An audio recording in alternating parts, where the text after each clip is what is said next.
안녕하세요.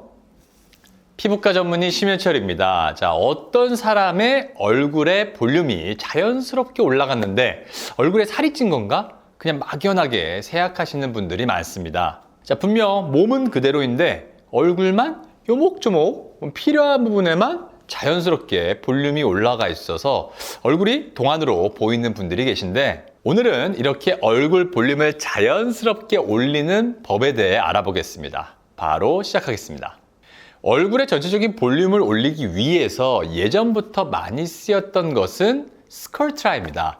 자, 스컬트라의 경우에는 PLLA라는 물질로, 이는 현미경으로 보면 입자 모양이 날카롭고 유리처럼 내부 공간이 없는 크리스탈 형태로 물질을 넣고 마사지를 해주면 조직 반응이 나타나면서 주변의 pH가 감소되고 또 포린 바디 리액션이라는 것이 유발이 돼서 안에서 이스트라셀룰라 매트릭스, 즉 세포의 기질을 다량으로 만들고 볼륨아이징 효과를 유발합니다.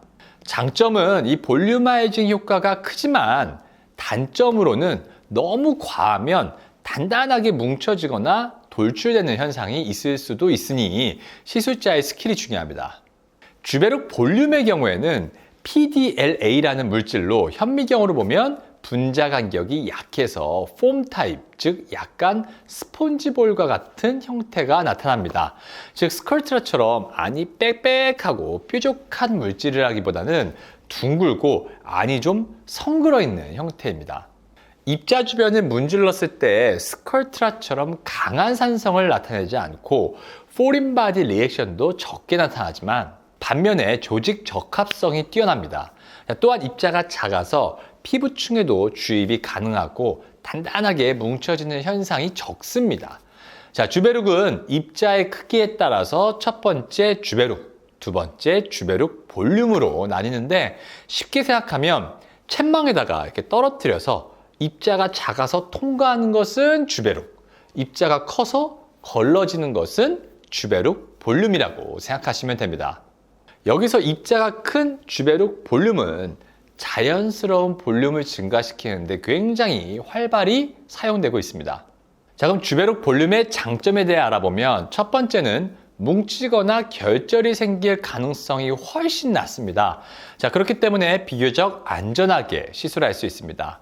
자, 특히나 눈 밑의 다크서클 같은 곳들은 항상 잘 뭉칠 수 있어서 스컬트라로 시술할 때는 항상 부담이 되거나 시술을 이렇게 피하는 부위인데, 이런 부위에 적절하게 잘 사용해 볼 수 있습니다. 두 번째, 티나는 시술이 아니라 자연스럽게 조금씩 볼륨아이징 할 수 있습니다. 자, 저 같은 경우에는 얼굴에 한 번에 여러 개의 주베룩 볼륨을 사용하기보다는 환자분들이 볼륨을 채우고 싶어하는 부위를 조금씩 나눠서 들어가는데, 이렇게 해야지 주변 사람들도 잘 알아채지 못하게 자연스럽게 볼륨아이징이 될 수 있고 또 어색한 것도 피할 수 있습니다.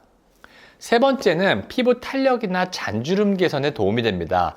단순히 안에다가 어떤 이렇게 공간을 채우는 이물질을 넣는 것이 아니라 내가 가지고 있는 피부 내 조직의 밀도를 증가시키는 일종의 유도체이기 때문에 콜라겐도 많이 증가가 돼서 피부의 탄력이나 잔주름 개선도 같이 기대할 수 있습니다. 지금까지 연세더세 피부과 원장 심현철이었습니다. 감사합니다.